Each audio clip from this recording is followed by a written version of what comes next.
Ozonics Killerwinds podcast back again. I'm Cole Tanner. I'm Nick Simon. Episode 44. 44, baby. We're clicking right along. Yep. So today we kind of have an interesting topic. I feel like we could put a ticker on how many times we say interesting. Could be a lot. It'll probably be a lot. Could be a lot today. So kind of a neat thing that the state of Iowa does, and honestly, I didn't even know about this. My brother-in-law, Justin, told me about it, and he told me it in the nick of time. During the late winter months every year, it sounds like it's roughly about the same time, this time of year in February, once all the hunting seasons get over and all the harvest reports and everything get turned in, the state of Iowa compiles all that information, the Iowa DNR does, and they put together this presentation, this annual meeting that's open to the public. And they do these meetings all over the state of Iowa. We'll put a list of all the different places. There's a pile of places. It's like, I think it was like 18 different locations or something. Yeah, a ton of locations all over the state of Iowa. Yeah. And these meetings happened last week, and they kind of happen all throughout the week. And then what they do is you have the opportunity to go to one of these DNR offices, listen to the presentation. They stop it within each section and ask, and they allow questions. Yep. They also have these little comment cards, which is a really cool way to have your voice heard. Yeah. And I raised my hand a few times and had some comments. Yeah. And wrote my comment down on a comment sheet, which sounds really silly. You really wouldn't think that would make a heck of a difference. But I bet if you went back and really looked at it, somewhere, probably in the last 5 to 10 years, somebody at one of these meetings wrote a comment about, hey, maybe the state of Iowa should look at using straight wall cartridge, yeah, exactly. rifles. And then all of a sudden, here we are, all these lever actions and everything, and how it's changed what we do now. Yeah, somebody's voice made a change. Yeah, absolutely. And so it's a pretty cool thing. I was really excited to be a part of it. Yeah, it was super cool. You were really geek. I could tell you were all sorts of geeked out. Yeah, it was awesome. Especially, I mean, some of the stuff they talked about, I'm like not too interested in, but once they got like the turkey stuff and the deer stuff, it was awesome to hear all the different numbers from the past year and even years past. And it was super cool to be there. It was a lot of fun. And yeah, it's funny. Cole called me at like 5 o'clock or something. He's like, hey, there's this thing tonight at 7. He's like, you want to go? I'm like, sure. You're like, I need to clean my apartment. I'm like, forget that. Like, let's go to this thing. Yeah.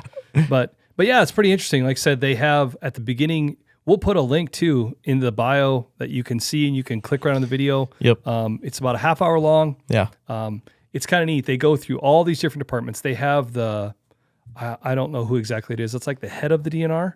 Yep. The chairman or the main person. To start it off, kind of. Yep. He gives a little bit of an introduction. And then they go through all these different departments. They talked about forest wildlife, right? They go through and talk about squirrels and things like that. And then they talk about upland game. Yep. They talk a lot pretty in depth about turkeys and pheasants. Yep.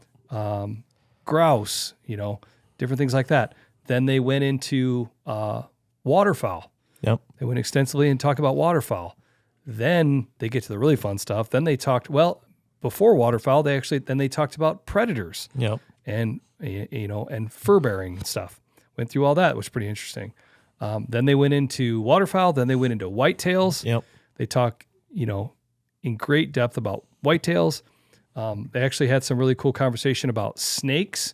Yeah. And just different reptiles in Iowa, which we'll kind of cover that. It's actually kind of interesting. Yeah, you don't they talked about stuff that I'd never really thought about. Yeah. But then when they talked about it, I was like, wow, that's something that, everybody should really know about. Like it was all very, applicable to what we do and love. Yep. It was very cool. Yeah. And so like, as we talk about this, a lot of what they do within the reporting is based around 5-year and 10-year averages. Yep. And if the numbers, the harvest numbers or the survey numbers or the reported, whatever it is, it's all against a 5 or a 10-year average. So you hear us talk about that a lot. But yeah, I was really glad we went. Like I said, we talk about being hunters, and the Iowa DNR has a really, really tricky job, right? Because they're trying to manage not only the hunter's perspective, the biological perspective, but also the conservation perspective. And so, yeah, it was a really neat thing to be at. There was probably, I don't know, what do you think, like 15 or 20 15 people? to 20, yeah. And it's kind of cool too, because it's not only just the wildlife biologist that was at the one in Clear Lake there, Ventura. Just so happens that the main predator biologist that was on the video actually is from the area. Yep. Then they also have the county officers there as well, which really makes it pretty interesting. Yeah, because it's a, you know, we've talked about, you know, going to the Iowa Deer Classic and being able to ask some questions there, but Yeah. I mean, it was a great opportunity. I mean, you had them sitting right there. You can ask them anything you want, and it was, yeah, it was cool to get a chance to kind of talk to those guys. Yeah, and like you said, I mean, that's got to be kind of a hard night for those guys too, right? Yeah. Because some of the questions being asked, some of the people aren't happy. Yeah, That's their exactly. opportunity. It's kind of can be a gripe session, right? 100%. And you're face to face with maybe that county officer that gave you a ticket, or you're face to face with a biologist that made a decision that you maybe don't agree with. Yeah, exactly. You know, we had a question about why they were cutting down trees, which I would say the biggest thing, and I would say what I noticed is that all of the guys that were there, they handled it Perfectly. with the utmost professionalism. Yeah. They were very, articulate in trying to explain themselves. Yeah. And were flat out, hey man, I don't have the answer to that. Yeah. I understand where you're coming from, to hear a point of view that maybe they probably or don't agree with. Yeah. And trying to explain why they do what they do. Yeah, exactly. I think, when you look at biologists and county officers and things like that, it's kind of an unsung hero type job. Those guys don't really, a lot of what they do goes unnoticed. Yeah. Until something goes wrong, or, somebody gets mad, and then everybody knows who they are. Yep. But anyway, so yeah, it was pretty cool. That was kind of a recap, but let's get right into it. Yeah. So the first thing that they covered, which was pretty interesting, is they talked about squirrels. Yeah. I didn't know this, but they have historical squirrel harvest ahead all the way back to 1936 in the state of Iowa. Yep. Which is pretty crazy. Yeah. Moral of the story with squirrels is that squirrel harvest numbers are way down. Yeah. Way, way, way down. And the guy basically explained the harvest numbers are way down because there's less people squirrel hunting. Yeah. Way less people squirrel hunting. It's pretty interesting. Oh, there was number 2. Uninteresting. The harvest for 2020 was estimated at 57,000 squirrels. Comparatively, in 2021, it was 102,000. So it's just really plummeting. Yeah, and it's wild to think about too, because it seems like, when you're out hunting right now, there's squirrels everywhere. Yeah. Everywhere. Yeah, tons of squirrels. Yeah. Yeah, but they also talked about, gray fox. There's fox squirrels and gray squirrels. Yeah. They talked a little bit about how gray squirrels the numbers were kind of going down. You know what I mean? Which is interesting because there's less being harvested. Yeah. Right. But yeah, they talked a lot about how there was an estimated 14,500 people that squirrel hunted last year. Pretty interesting number. Like you said, they said it was somewhere between 14 to 18,000 hunters. They had it at 14,500, roughly getting about 3 squirrels a day. Yeah. So it's funny. I squirrel hunted a lot when I was a kid. I had a friend growing up that his grandpa loved squirrel stew. No, okay. Yeah. So we would go out and squirrel hunt. Yeah. And he was adamant about trying to get them skinned right away because they were easier to skin when they were still hot. So you would skin them right away. Yeah. We always carried Ziploc bags and we put them in the bag and then we go take them to him. And he was all about squirrel stew. It tastes pretty good. Yeah. Yeah. I personally have never done it. They're kind of like, squirrel is a lot like a pheasant, like with their legs are like super tendony and there's just not a lot to them. Right. Yeah, there's not a lot there. Yep. But yeah, sometime Jet and I are going to have some squirrel stew. I got to try it. There you go. But yeah, it was really interesting to, they talked all the way back in like 1963 to 1979, there was over 1 million squirrels killed annually. Unbelievable. And now we only killed 57,000. Yeah. Which is pretty wild to think about. Well, yeah, and I mean, it makes sense. I mean, it kind of makes sense. You think about like people in the olden days or like way back then, they were out just kind of hunting anything really. Yeah. Well, I'll tell you, there's a lot of truth to that. When I was a kid, My grandpa, he was all about rabbit hunting. Yeah, I was just going to say that. It's similar. Rabbit hunting, when I was a kid, that's really how I got started. It wasn't even deer hunting. Yeah. I tell that story all the time about the line. The wind, yeah. Yeah, and that's how we did it. It was we would go rabbit hunting. Yeah. We would rabbit hunt along the gravel roads, and there would be rabbits in the ditches, and then he had a couple pieces that he had permission to go on that we would go and walk through and bump a rabbit and try to shoot a rabbit. Like I said, I think just back in the day, that was just a part of it. Yeah, well, yeah, and I know like my uncles and my dad, like they always talk about, there was huge rabbit hunting tournaments, and maybe they're still around, but like they were always doing that kind of stuff, and it seems like you don't really hear about that anymore. I mean, there probably still is. You could probably go find them, but it feels like it's something that's not near as popular. Yeah, actually, it's kind of funny you mentioned that. I'm gonna butch what it's called, but you see it a lot this time of year, right after the NWTF show every year. Like Michael Waddell and a lot of those guys from Realtree, Jackie Bushman, they have like the Squirrel Master tournament. Yeah. It's like the Bassmaster Classic. It's called like the Squirrel Master Classic or something. They have this cool trophy, and it's been years, but a buddy that he was really into squirrel hunting. He had squirrel hunting dogs. Okay. Which is pretty interesting how squirrel hunting dog works. It's pretty interesting how squirrel hunting dogs do what they do. They can run through the woods and they can smell the difference between a fresh track and an old track of a squirrel running up a tree. And so the dogs will run through the woods and they'll start barking tree on a tree that's got a squirrel up in it. And then it's just a process of trying to look up and try to find it. Yeah, exactly. And this, a lot of guys do these squirrel tournaments with their dogs. It becomes a real big thing. Right. It's kind of interesting to think about because, like I said, you go out west, everybody thinks about running dogs for lions, running dogs for bears. Yeah. And in the Midwest, a lot of, back in the day, a lot of guys ran squirrels for dogs. And there's still a culture and a lot of people that do that in the South. Yeah. Yeah. I would love to be a part of that Squirrel Master Classic. That'd be awesome. Pretty fun. Yeah. And they mow down the squirrels. Oh, I bet. They kill a ton. I bet. Oh, no, they kill a ton. It's really interesting. Yeah. Because, it's a whole thing. It's like, first you got to have the right type of dog that can know the tree, and then you got to find them, then you got to shoot them. Yeah. So, but anyway. All right. So that's enough about squirrels. Moral of the story, we're killing a lot less squirrels than we used to. Yep. Also, moral of the story is if you're looking for something fun to do with your kids, plenty of squirrels around. Yeah. I know every time I go out hunting, they're everywhere. Oh, yeah. I got to tell one last story about squirrel hunting. Sorry, we're spending a lot of time on squirrels. When I was a kid, my grandpa, one of the first times he took me squirrel hunting, I could not believe he did this, and it actually worked. And I keep saying I'm going to do this with Jet, and I haven't.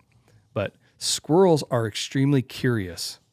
They are just all sorts of curious. You see it when you're bow hunting. Yep. How squirrels will hop, and they climb up the tree and they'll look straight at you. They just are curious. They're always wanting to try to know what's going on out there. My grandpa took me squirrel hunting, and we sat down, and of course, I am super impatient as a kid, especially, but he pulled out 2 quarters and he sat there and he rubbed them together in his fingers, just like this. That's what he did. Just rub them together. Well, they make a shoo, shoo, shoo, shoo, shoo, shoo. And that's what he did. He said, just be really quiet. And we're just going to sit here. And it was a real calm day. He just rubbed those 2 quarters together. And dude, it wasn't 10, 15 minutes. And here comes all the squirrels start barking. They start hopping through the trees. And that's how he would squirrel hunt. Call them in. Yeah. He said they're so curious of the noise. They hear it and they're like, what? And then they just kind of come out of the woodwork. And that's exactly what they did. That's awesome. And that's how he squirrel hunted. That's cool. I was always the more like the run and gun type way. Yeah. Just like, bust through. Like see one running across the ground, be like, duh! You know what I mean? Like yeah. Running unsafely with my gun. You know what I mean? Yep. Unsafely, if that's a word. All right, so the next thing they covered was turkeys. They talked about spring and fall turkey hunting. Interestingly, right off the bat, we had a record harvest year for turkeys. There was 11,933 spring turkey shot last year, which is a big number. That's a 2% increase over the year before. So that's interesting to know. We didn't have as many hunters as we've had in the past. COVID, they talked about, was a really big year for turkey hunting. Yeah. Which it made total sense. Yeah. COVID hit in March, beginning of March. All of that hit at like the exact perfect time. And so there was a lot of people turkey hunting back in back in 2021. Yeah, it's fun. It's funny right here. It says people with time hunted turkeys. Yeah, exactly. Yeah, 58,186 people hunted. This last year, it was 52,000. Right. So, and some change. Yeah. So just a few less turkey hunters. But yeah, so like I said, but they talked a lot about how, then they also went into the fall. They talked about fall turkey hunting, 500 to 700 birds harvested in the fall, roughly about 7,000 to 8,000 hunters hunting those birds. That's, it says hunters numbered average 7,000 to 8,000 over the last 10 years. And the high was 2012, which was like 8,800. Yeah. We'll put the map up here. You can see this infographic that they had. There's 9 ag regions that when they look at turkeys. And 7 out of the 9 areas looked really, really good. They talked about the nest success. They talked about the poult production. North central Iowa, really all of northern Iowa, northeast, north central, it looked very, very good. They talked about that we're really kind of in the heyday right now for turkeys. Yeah. But they said where a little bit of the struggle was in the south and the southwest. That was where they just saw like south central, southeast, southwest, where the numbers were a bit down. Yeah. And they don't really know 100% why. I don't know if it's predation, right? If it's, whatever it is. Mm-hmm. Just not as many hens just being successful with their nests, not as many poults that are making it through. Yeah. They just said the south is seeing a little bit of a strain. Decline, yeah. I remember that was one thing that stuck out is when they were making comments about one of the guys or something was a officer or did work in the southern region, and then he came up here. He's like, "Holy cow, there's turkeys everywhere," and it was interesting to. I don't think that's what he said. No, he did. I just don't want everybody to come to North Iowa. Sorry. That is a true statement. It's all cyclical. It'll come back. Yeah. But he did talk about that. Yeah. That there was a guy that hunted southwest. Yeah. And was just like, and came up here and he said it was just like turkeys everywhere. Yeah. And it sounded like it's not like that there right now. Yeah. It's crazy. So that was some really interesting stuff when as they talked about turkeys that, like I said, North Iowa, North Central Iowa, whatever you want to call it, is doing really. But when we actually talked to that county officer, was talking about that afterwards with us. The one thing that's different about North Iowa compared to Southern Iowa is he kept using the word pockets. Yeah. Right. There's, if you look at a map of North Central Iowa, just kind of like from Ames up, it's just really these river bottoms that cut through the landscape, and there's these hardwood, oak groves that are on these rivers, and that's where you're going to see the turkeys. Oh yeah. Whereas in southern Iowa, there's just a lot more woods. Yeah, exactly. You really, really see that here. Which kind of honestly makes it, I think, why they were really spending some time talking about the south and southwest. It's like, hey, there's a lot of trees down there, and there's not. The turkeys aren't not really, near the turkeys that should be there. Yeah. Actually, one of the people in the meeting, and my brother-in-law made this comment too, that nationally, he said that the turkey numbers are down. Yeah. Interestingly, one of the persons at the meeting raised his hand and talked about that he felt like the numbers. He said, well, I hear about how the numbers are down. Is that the way it is here? Mm-hmm. And that's when they talked about that map, and he kind of went into some greater detail. Exactly. But interesting to hear that. Yeah. I get the NWTF, their magazine. It's called Call. Mm-hmm. And we usually in the past have gone to NWTF convention.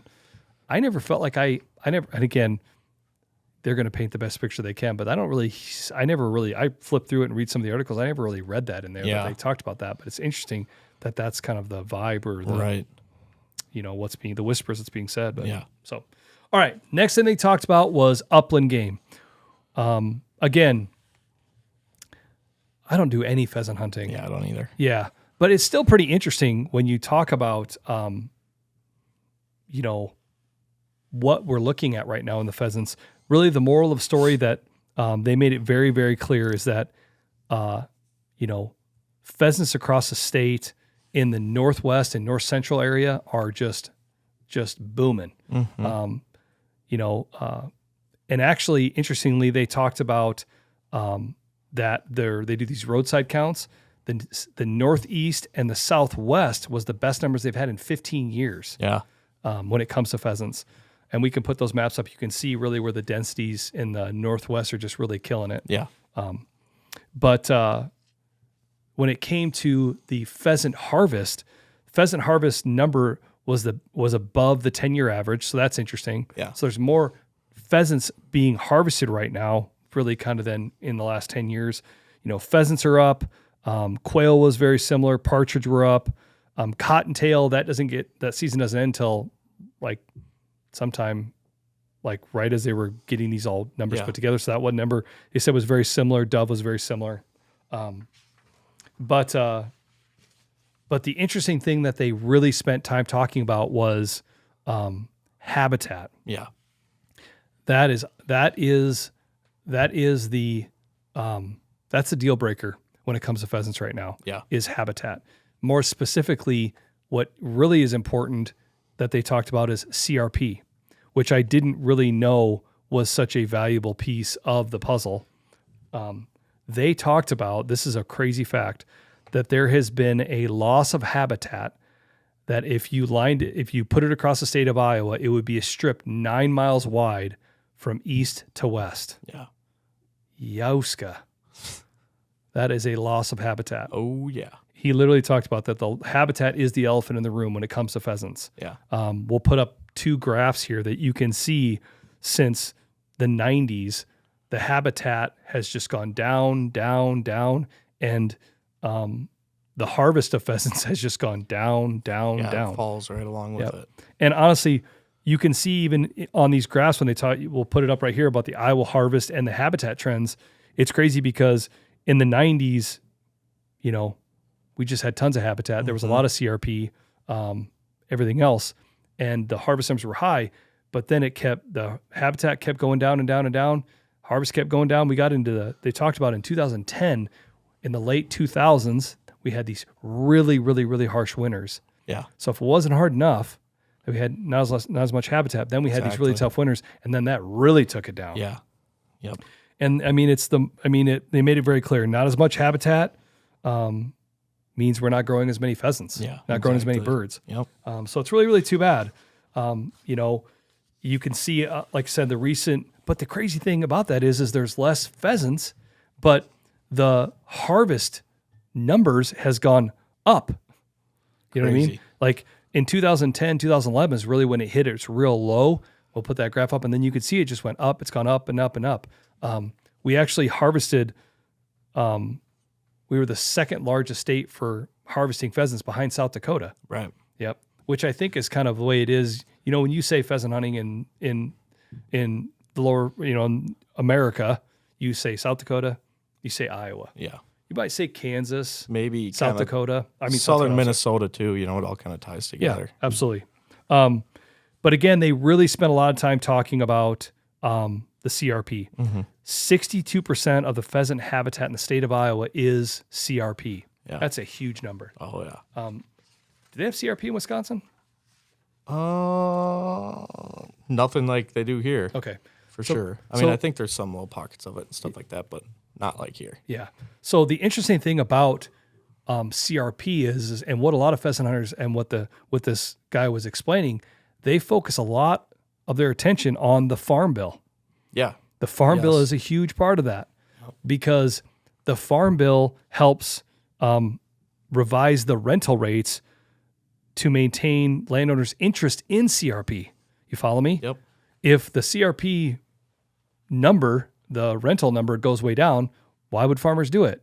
Right. You know what I'm saying? Exactly. If that number goes up, it keeps it competitive, and that keeps farmers being willing to put land into CRP. Exactly. So they really, really focus a lot of attention on what's going on with the farm bill. Obviously, they want to see the farm bill pass, to maintain that current land eligibility, right. And then to really they talked about trying to revise the rates to keep landowner interest. Yeah. So yeah, pretty interesting stuff. Yeah.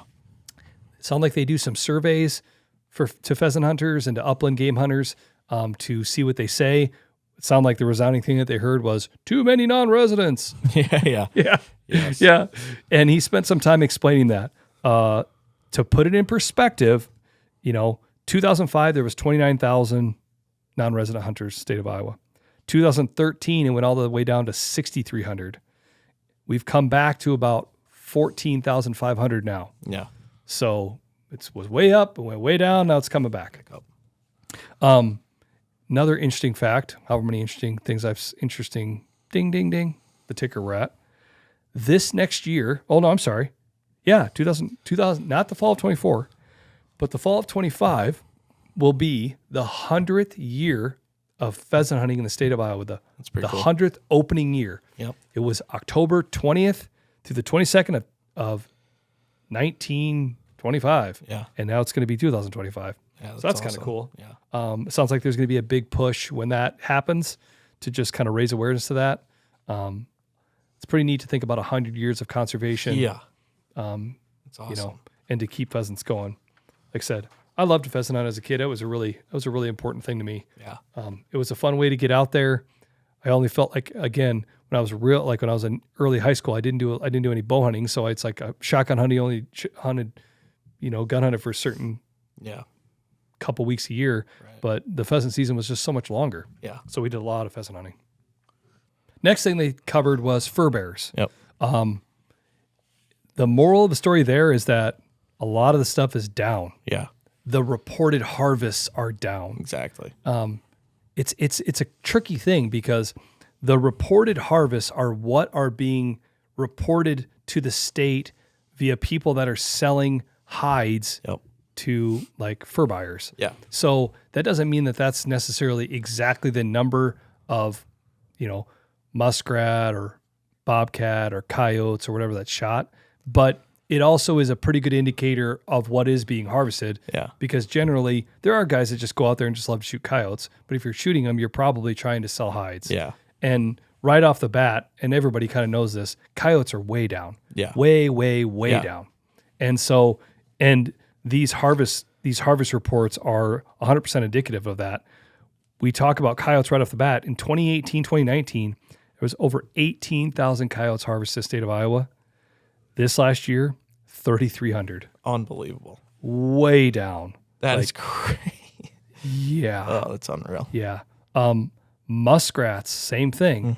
2017, 2018, 40,000. Then it went down to 16, 14, 16, 11. And then this last year it was 6,900. Just drop. Yeah. One of the really cool things, a lot like what they talked about with squirrels, how they had reporting for so long, they have reporting going back to the 1930s on coyotes. From the 1930s to 1970s, the coyote harvest was very, very low. Yeah. Very, very low. And then in the 70s, you saw this huge jump. We'll put the graphic up. Boom, it just jumps up. 70s, 80s, 90s, 2000s, 2010 was pretty steady. Yeah. And then we saw the price in the fur and everything. in like late 2000s, 2010, 15, 12, blah, blah, blah, going up closer to now, it really jumped. And the harvest just, the fur bearer biologist that was there talked about that. They had record high numbers in the mid 2010, 15. It just up. It just skyrocketed. Mm-hmm. And now it's just come way back down. Yeah. Again, prices are down. And so you can see, that doesn't mean that that's exactly how many coyotes are being harvested. Yeah. But there's not that many hides that are being sold, which means there are probably not as many people out there hunting them. Yeah. Which is kind of interesting too, because that's kind of been a hot topic discussion point, is how the state of Iowa has now allowing night vision and thermal vision. Right. And they talk about, you hear a lot of people talk about like, well, is it fair chase? Is it ethical? Is it moral? Well, there's like a lot of people doing it. Yeah. Exactly. A lot of people have an opinion. A lot of people are hunting them the way it sounds. Yeah. Or selling them to, they're just shooting them and then just letting them lay, I guess. Yeah. So is that how that works? If you say you go shoot a coyote, you don't have to take it right away?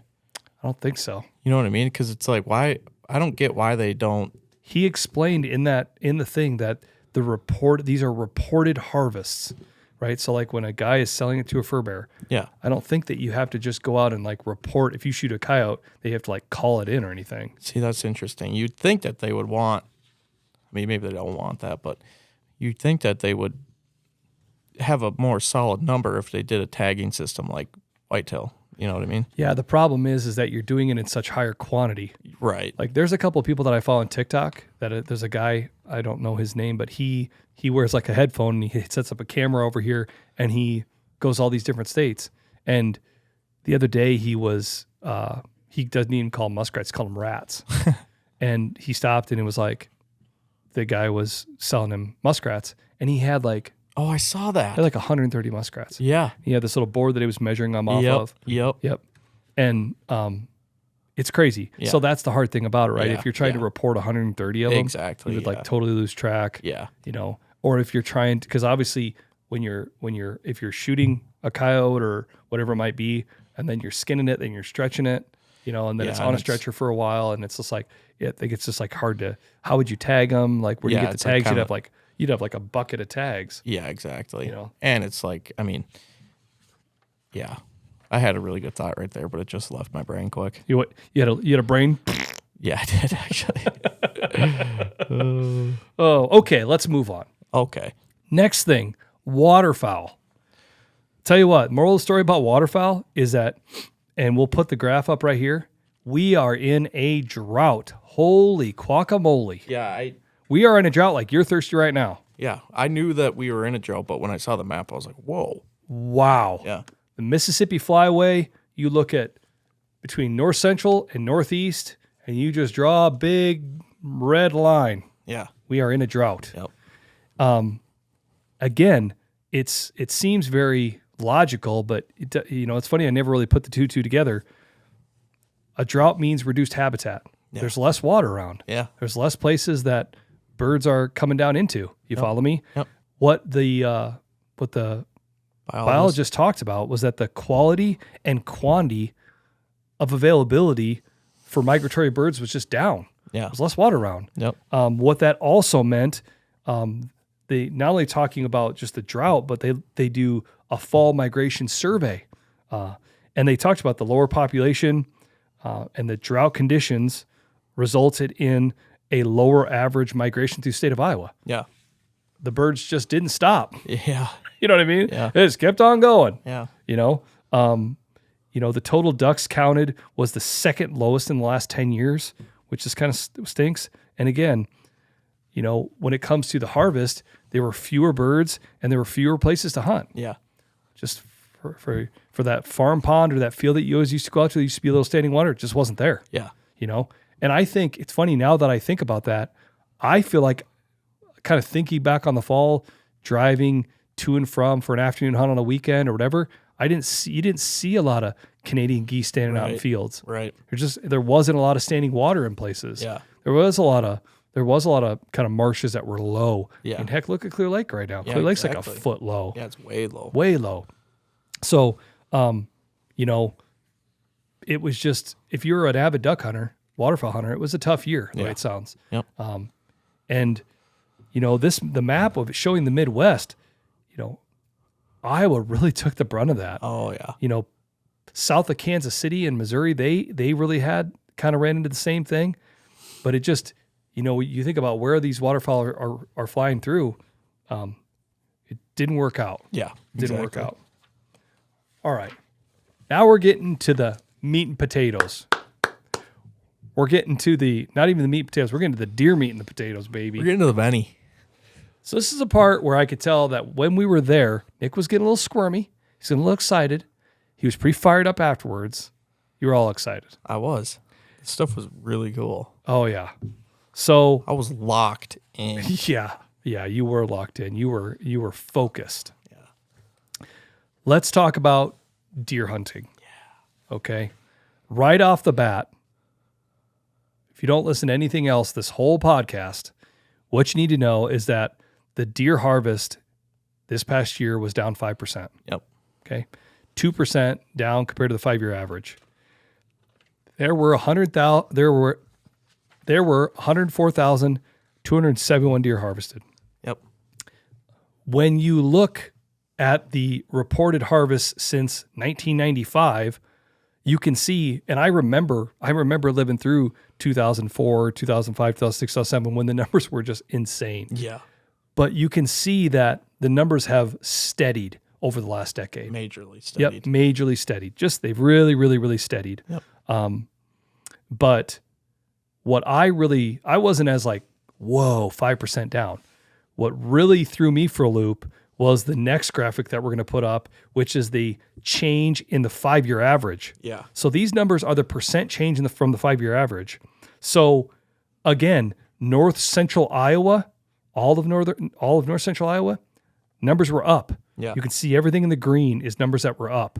Yep. Hence why you can see that they've issued more doe takes. We'll get into that in a second. Yeah. But north central Iowa numbers were up. Southern Iowa numbers were down a skosh.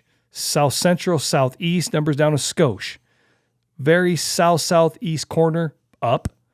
But really what is kind of concerning when it comes to this 5-year average on the harvest is west, southwest. Not good. No, they are in a pickle. If you look, and I'm going to have to hold this really close to my face because it's a small map, but some of those places, 35%, 33%, 29% down compared to their 5-year average, that is down substantially. Yeah, big time. Yep, and we'll get into some of the changes that the state has proposed to make to try to help this. That out. Yeah, but interesting that the numbers, I did not know that. Yeah, I didn't either. Yeah, just that was worth the price of admission, and it was free to get in. They told us for free. Yeah. Okay, so then they talked about the statewide population model, which we'll put that up on the screen. You might have to pause the video and really stare at this like an inch away from your face for like 20 minutes to be able to read everything. It's a little bit much. It's a lot. But basically what you can take away is that from a 5-year perspective, we've been very stable. On a 10-year perspective, we're slightly increasing, which makes sense because North Iowa has kind of come up. You know what I mean? Even though Southern Iowa has kind of come down, Southwest has really come down. So this map shows deer vehicle collisions. It talks about spring spotlighting. It talks about bow hunting observation. It also talks about antlered deer harvest. So I'll go through these just so you can, if you're listening. From a crash perspective, deer vehicle collisions, it was up about 13%. The spring spotlight, it says it was about a 16% change from 2008 to 2023.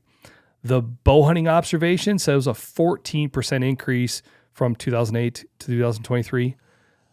Interestingly, though, the antlered deer harvested was down 14% for that same time period, which is interesting. And then the pre-fawn population estimate says it was down 10% compared to 2008, 2023. So it's kind of, you could put a lot of stock, I think, in like the spring spotlighting because it's in the springtime and you can really see them.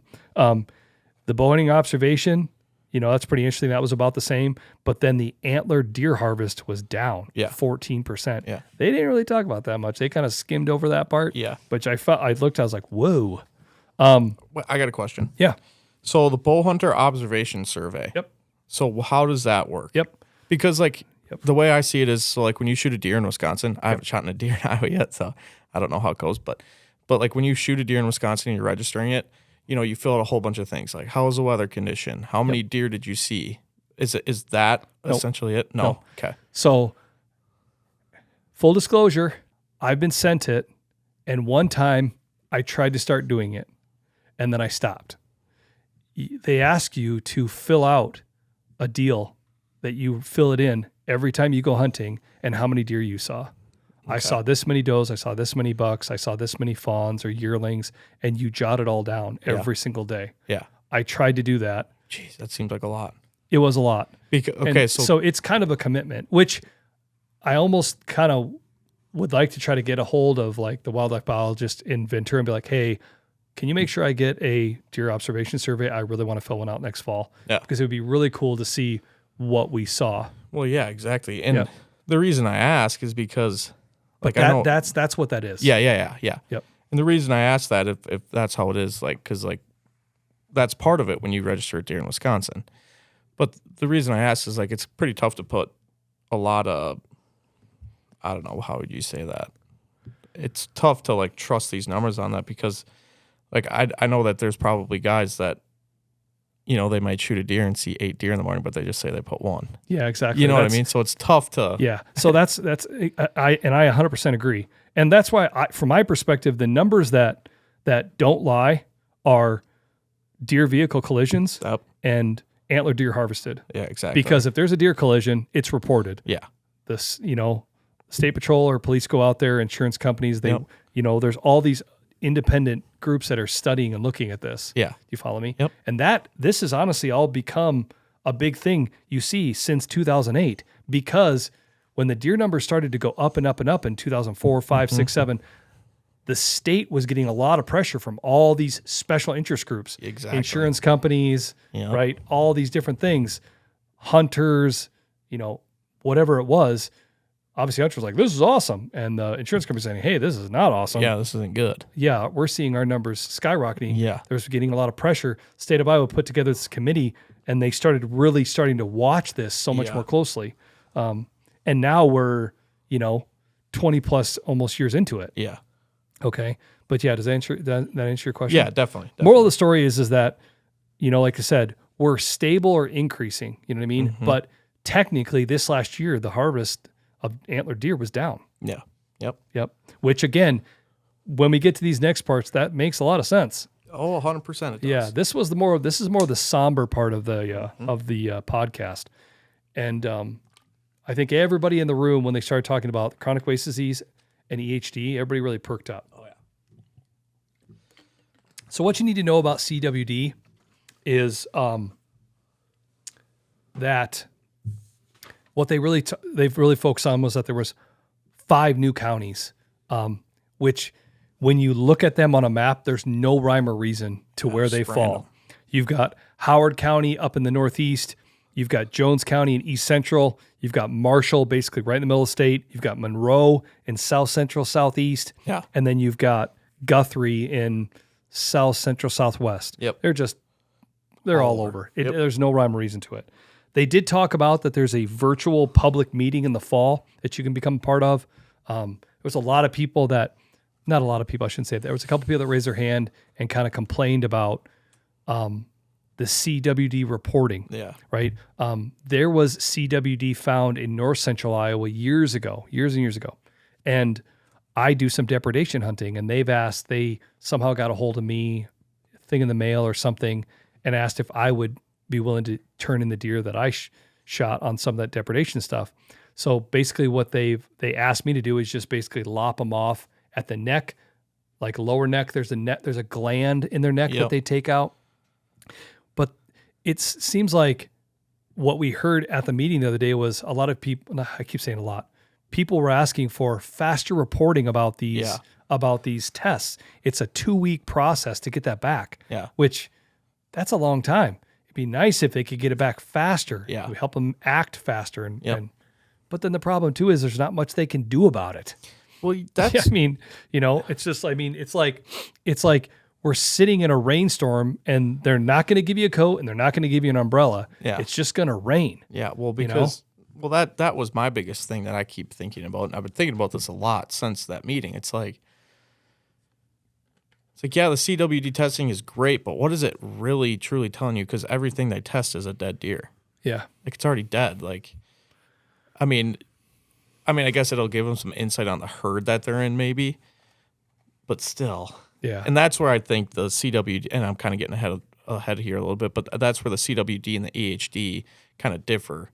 Because, with EHD, you're literally finding dead deer that weren't shot. Whereas with CWD, they're getting tested from already being shot. Yep. You know what I mean? Yep. So that it's kind of interesting to me.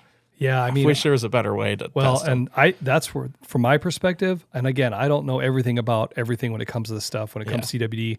I'm not a biologist. Yeah. But it just seems like we're still in the evolution of understanding exactly where we're at on this, how that's being reported, how it's being tested. Yes. I feel like where the state of Iowa will be 5 years from now will be different than where we are now. Feels like it's very different than where we were 5 years before. Yeah. The other thing I will say about that is if you look, we'll put up the graph right here of the chronic waste disease in the whole state of Iowa. You saw a lot of it in northeast Iowa, eastern Iowa, and south central Iowa. Yep. a lot of CWD, and then it was kind of scattered throughout. And again, 5 new counties, which kind of stinks. They're not. I mean, they're the thing. I guess I will say to rebuttal what I said earlier. There is a little bit of a rime or reason to the new counties. They're very close to where already a lot of these hubs of CWD are. Exactly. Do you follow me? That's really what I should have said earlier. I'm sorry if I kind of feel like I misspoke. You can see that these counties, these new counties, like in Northeast, is very close to where it was already there is already a lot. In East, it's close to where there already is some. Southern, same thing. There's already been these pockets of CWD. Yeah. There's just new counties within those areas, Right. which is unfortunate. And then we get to the other big hot topic, which was EHD. I actually made a little custom map of EHD throughout the state with the non-res zones laid over it, because they didn't do that here, and I was really interested. I'm like, I wonder where those are. But we'll put up the map of the EHD reports in the state of Iowa. Yep. What you can see right off the bat is that Southeast took a major hit. An absolute beating. Yeah, major hit. Yep. So one thing to say, and this is the other thing that was a bit jaw-dropping, is they talk about the 10-year average for EHD, which was 200 mortalities. So each outbreak, generally, they say it's 200 mortalities. It was 2,000 this last year. Unreal. I can't drop the mic, but I just did. Yeah, when they said that,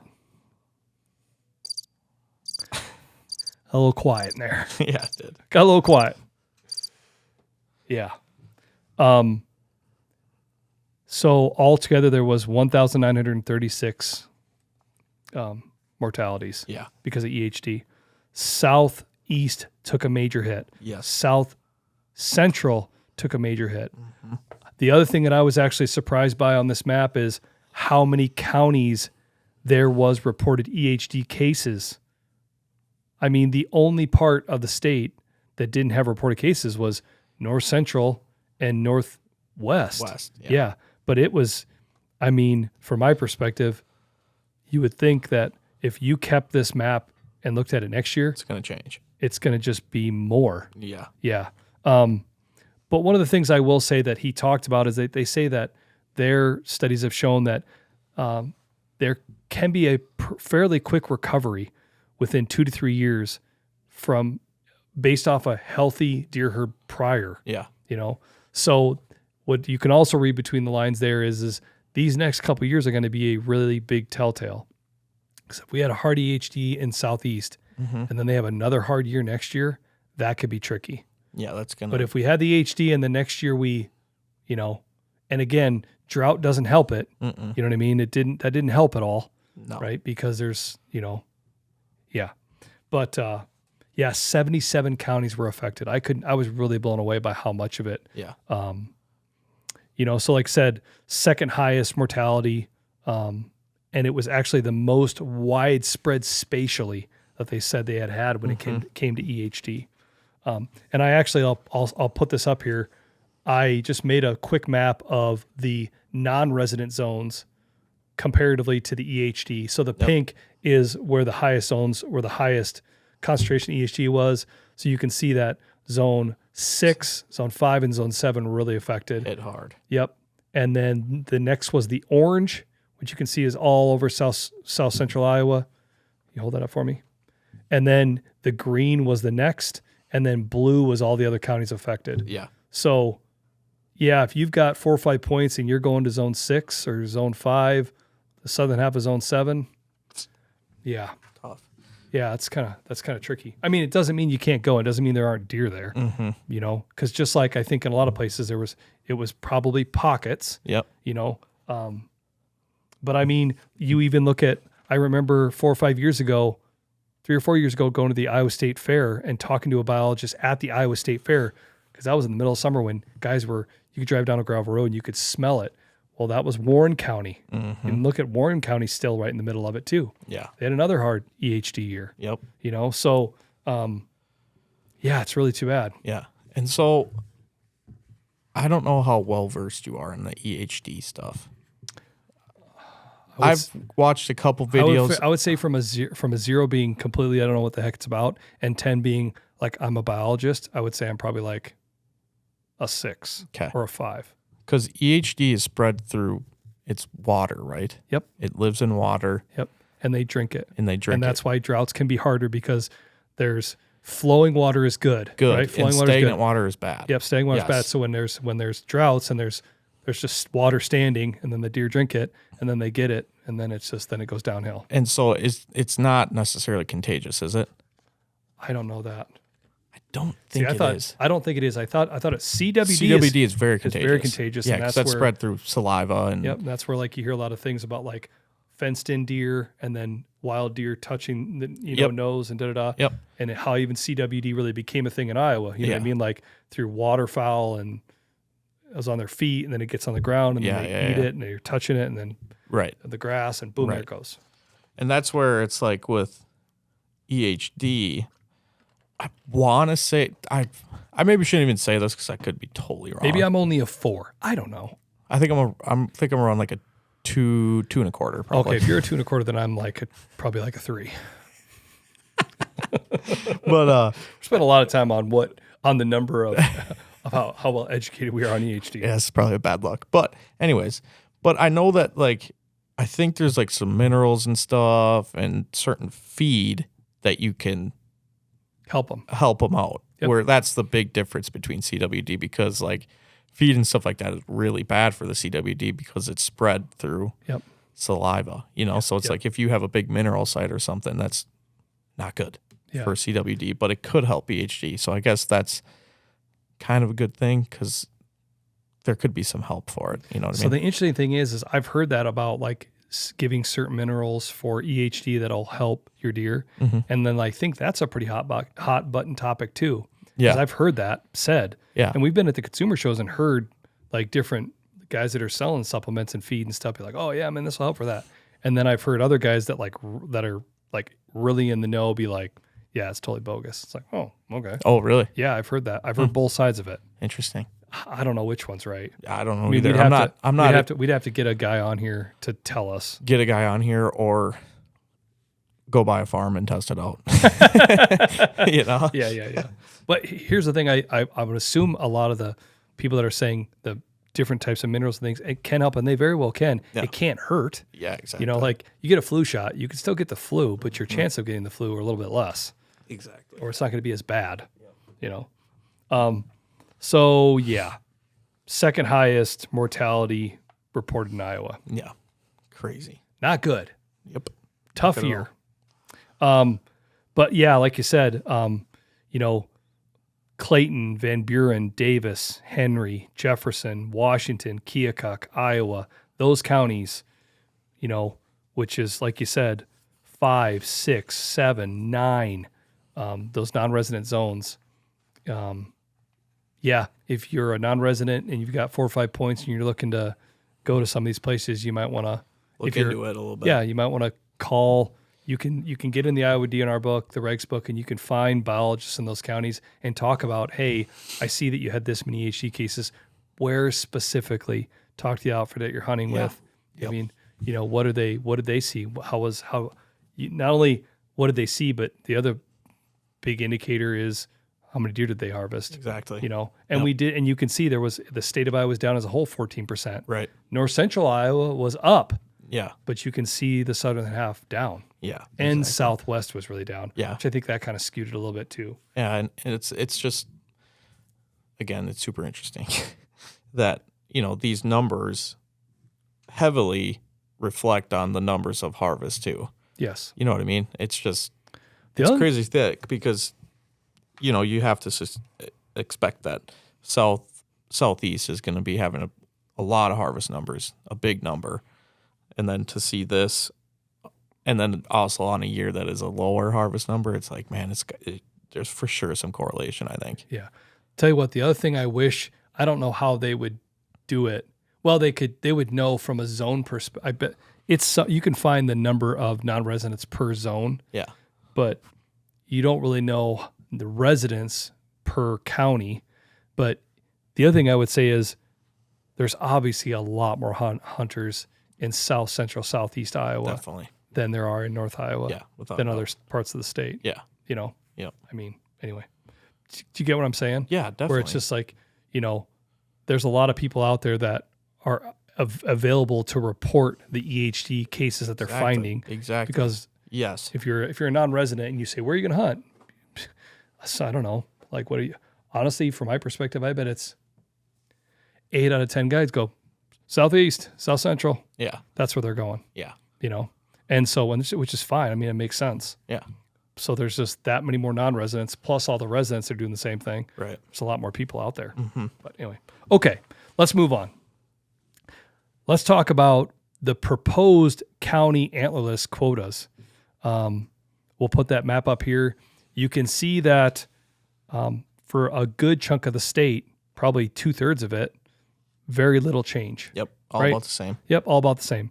North Central Iowa, they are going to increase a few counties: Webster, Boone, Hardin, Floyd, Butler. So just like all around North Central Iowa, they're going to give out some more doe tags, which is a great thing. I love doe tags. Yeah, you do. Yep, I like to have so many doe tags that you can tick them and go. Brrrr. Yeah, I like doe tags. I'm a brown it's down type guy. So anyway, but you can see the gray section of this map. That is proposed buck only during gun 1, Yeah, which is interesting. yeah, Yeah, that's going to be a little bit of a trick for some people, right? yeah, Not either sex, it's just a buck only. And then also within the gray and down in the southwest, there's been counties that they're looking to decrease the number of doe tags. by a pretty big number. Yeah, 200, 250, 150, 150. Yeah. It's a lot less doe tags. Oh yeah, Those counties would be Monroe, Harrison, Potawatomi, Cass, Montgomery, Adams, Page. And then they are also talking about, in the yellow represents the January antlerless deer only season. yeah, So not just based on, which they've had those for a while here, not Right. just based on what's left over, but they've got a January antlerless. yeah, exactly. So that's kind of cool. Yeah, I wish you could have seen this last year Well, because like the county we were in, wasn't that the first year that we had doe tags? yeah, Cerro Gordo County, where Clear Lake Mesa City is, we haven't had doe tags ever. Yeah. Like I mean, I think I can say ever. I don't think it's ever Yeah. they've ever had doe tags available, antlerless tags available, and they had it was like 100. 100. Yeah, Yep. 100. And so, but yeah, it was kind of funny. We got in a conversation afterwards about that with one of the county officers, and he asked, "Is like, did you guys get any of the doe tags?" I'm like, "Oh yeah." And Yeah, that I was funny. interestingly got one on August 15th when they go on sale, and then I was happy that they still had some available on September 15th, so I got a couple more. And he kind of jokes like, "Yeah, I don't think that's going to happen again." Yeah, He's like, exactly. They're gonna be gone. a lot of people just didn't know about it. Yeah, And he's like, "This year, you better get one August 15th because you're probably going to get one." yeah, exactly. So, which that's just how it is. right. Yep. But which is cool. There can be more guys out there with one. Mhm. That's how it is. But yeah, so I would say the moral of the story on the deer side of things is, EHD is becoming a huge problem in the state of Iowa. Yep. The harvest as a whole was down. Yep. The, antler deer harvest was down. EHD was up. CWD isn't going away. Yeah. You can see the state of Iowa trying to do things to manage the antlerless tags to help Yep. things. There was some conversation afterwards about that as well, about the antlerless tags. Like, for example, in like Cerro Gordo County, North Iowa, where we are, there was 100 doe tags sold, but the increase of does harvested was only like 2% or something. They told me really it was low number. really small. Yeah. So it sounded like a lot of guys, just men and women, just wanted to have that tag in their pocket. Yeah, they're not. Which I'm no different than that. I like to have the ability. Yeah, but you're a little different, I think, because you're out there, you're actually trying to shoot does. Yeah. And like, I think there's a lot of people that just have it just to have that tag in their pocket. That's they're probably not, true. They're not like, I got this doe tag, I'm gonna go kill a doe with it. They're like, Where if something happens. where I feel like it's like burning a hole in my pocket. Yeah, exactly. Yeah. Yeah. Yeah. Where like I think there's a lot of people that are like, oh, if I get a chance at one, at least I have a tag to shoot it. I think you're hitting the nail on the head there. Yeah. Yep. So. I stand corrected. So one of the next things they talked about, and we're not going to get too far into this, talked about maybe sprinkling this as the next podcast. This could be another, this is quite a, you want to talk about a hot topic, hot button podcast. It's such a hot topic. Cole won't even send me the results. That's right. Because you got to stay on task today, dude. Yeah, I know how it is. I already went down the rabbit hole. You don't have time for that. Yeah. So, but we'll just touch base on this. Basically, there was a deer hunter survey that was put out. It was given to 10% of the resident deer hunters. Yep. Of all things, Jet and I were both got it. Let's go. Yeah, we both got it. So I had fun helping Jet fill it out. But yeah, there was a bunch of different topics that they talked about: age and experience, demographics, harvest, effort, activities, motivation and importance, satisfaction with deer hunting, experience, and the current methods of take, perception of the Iowa DNR and deer population trends, regulatory preferences and emerging technologies, attitude and opinion regarding the role of fair chase, concerns on chronic waste disease. When I took the survey, what I felt like it was about, I felt like there was, and I even asked this. Yeah. Yeah. Sound like a Canadian goose. I raised my hand. I raised my hand. I raised my hand. I raised my hand. Hey, excuse me, I got my hand up. No, but I raised my hand and asked, hey, I got the survey, and I felt like the survey was a lot about crossbows and cellular trail cameras, and the county officers both like, yeah. Exactly. There was a lot of questions. They talk about, number 6, regulatory preference and emerging technology. I feel like that's what it was a lot about. Oh, yeah. It was a lot Big of questions. time. A lot of questions. And there is a lot to digest with the results of that. Yeah. There's some things that I was like, really surprised by. Another thing I was like, oh, that makes sense. So yeah, we'll kind of go through that. Yeah. Yeah. And again, it's only 10% of the resident deer hunters. Still though. It's not everybody, but obviously they're doing some surveys because they want people's opinion because they're looking at different legislation. That's the other thing I wanted to mention overarchingly about this whole thing. And they talked about this in the fur bearer section, which was Executive Order 10. Yep. EO10. EO10, they called it. Never knew this even existed. Yeah. But I don't know if I think it was last year, the governor of the state of Iowa passed Executive Order 10 that the code, the regulatory code that is all the regulations in the state of Iowa for everything, wildlife refuges and hunting seasons and everything, that they wanted that to be rewritten. Right. And or they talked about simplifying it, which kind of sounds like an oxymoron because they're trying to he talked about rewriting the code to make it simpler for just a normal person to be able to read it. But it's not a really easy thing to read, and it is complicated. Yeah. So the process of trying to simplify it seems complicated. Does that make sense? Yeah. You know what I'm saying? Yeah.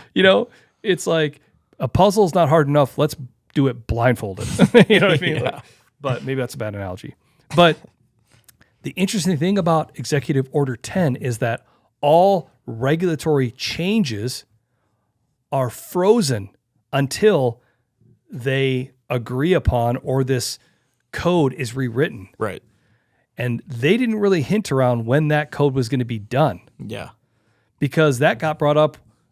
We talked about on the podcast how we got a bobcat on camera in North Iowa. Yep. The fur bearer biologist is from this area. Somebody asked us like, oh, will there ever be like a bobcat season? And he's like, well, honestly, none of that season stuff is going to change until EO10 gets passed or the governor lifts that executive order. Right. Now, it doesn't sound like there will be a bobcat season. There's not enough of them here. Yeah. But it was interesting that they talked about that. And, they talked about proposed changes to the deer numbers. Now, maybe those types of things don't count as regulatory changes, but that was one of the things that I mentioned about, using red lights for predator hunting. Mm-hmm. And they said, he's like, well, until EO10 gets lifted, nothing's getting changed. Right. It's like, huh, you know? Yep. So that was pretty interesting. That legislative session is in, like right now. Yeah. And those things are being talked about. It'd be interesting to see if this EO10 gets lifted. See what happens. Yeah. Yeah. Yeah. And then the last thing let's talk about, we're just gonna go over this fast. Quick. Because maybe it's not that interesting, but it is interesting the fact that I didn't know that they were here. Iowa has 4 venomous snakes. Look out. We've got timber rattlesnakes, which basically are in northeast Iowa and southeast Iowa. Yep. We've got prairie rattlesnakes, which are only in one county In western Iowa. So basically, don't worry about that. And then they've got this Masagua. I don't even know how you say it. Massasauga. There you go. I'm gonna say that that's what it is. There's 3 parts of the state of Iowa that has those. It's another type of rattlesnake, kind of in the nose of Iowa, southwest Iowa, and then kind of northeast Iowa. Yep. And then he also talked a little bit about he also talked about copperheads. It's kind of crazy. We got southeast Iowa, way southeast Iowa. And then he talked a little bit about how there's 2 types of snakes that are oftenly mistaken. Fox snakes, because they actually rattle their tail like a rattlesnake. Yep. And they call them northern water snakes, which a lot of people say, oh, they're water moccasins. They're not. No. He was very adamant about they're not water moccasins. And we don't have water moccasins in Iowa. And he was very adamant that these ones that they get mistaken for are absolutely harmless. Yeah, don't kill them. Yeah. And the other thing that I thought was pretty interesting is, the timber rattlesnake is actually a species of great conservation need. What'd you call it? The Massasauga is a state endangered and also federally threatened. Yeah. The prairie rattlesnake is state endangered and the copperhead is state endangered. So I know you love snakes. I do. You're a big snake guy. Mm-hmm. Big snake guy. I actually that was actually a really funny story. I got to figure out how much of a snake guy Nick was last spring when we saw a snake. And you know what? Looking back on this now, there's a really good chance that was a fox snake. I think it was. I literally had that I exact specifically same thought. remember that pattern Yes. on that snake. Yes. And it was pretty good size. Yep. It was pretty big. And I was freaking out because during that hunt, there was a stick under the blind that kept moving. There was a stick under the blind that was running in such a way that I could move my foot and it would move the stick. So the stick was moving right on my foot, and I was freaking out the entire time. You thought it was like a. And then you're like, "Oh, it's probably a snake. It's probably a snake." And then you're like, "No, I'm just kidding." Probably think it was a black mamba. Then you're like, "Oh no, I'm just kidding. There's no snakes." Then we shoot a turkey, and we're on this hill, and it's like super like morning sun, like just like perfectly sunny on this like little grassy spot, and I step over this snake. And you were like out. So then I was like, oh yeah, man, dude, we got rattlesnakes all over this country. You were high stepping it out of there. Yeah, it was. I hate snakes with a burning passion. Yeah, I'm not a big snake guy either. Yeah. Yeah. Yuck. Yeah, I'll tell you what, there was a couple different times when I was working in Colorado when you would be walking and all of a sudden you just hear them rattle. And that is an eerie feeling. I just can't do snakes at all. Yeah. All right. Well, moral of the story is it was really, really cool that we went to that, meeting. If you're a big outdoorsman into hunting, anything outdoors, I highly suggest going to one of these meetings because it's super good information to know, especially if you're super into it like Cole and I are. Well, and I'll tell you what, the thing that I'm really glad that we covered this topic today because we'll put a link to the YouTube video where you can watch this whole thing. Yeah. When I checked today, it was only like 99 views, 100 views for the whole state of Iowa. It's on YouTube. The meetings were this last Thursday. I think it got posted like over the weekend or something. Yeah. I don't think a lot of people know about it. No. Again, I'm not like reading the newspaper and looking, so maybe there was somebody that reported on it. Yeah. But again, we're all hunters, but I think we are part of the conservation. Exactly. And so I think what the Iowa DNR does is important, but it's also important that we have a voice and we can help influence change.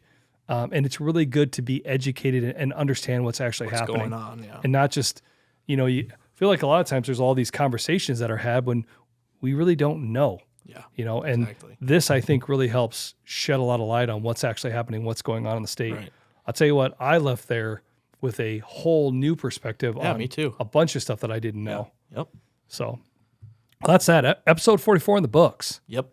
We heard your voice crack today. We talked about how you're scared of snakes, all sorts of stuff. It's a good day. Covered all the bases. Yep. Hey, thanks for watching another episode of the books. I'm Cole Tanner. I'm Nick Simon. Ozonics Killerwinds podcast. Done. See you next week. Stay classy.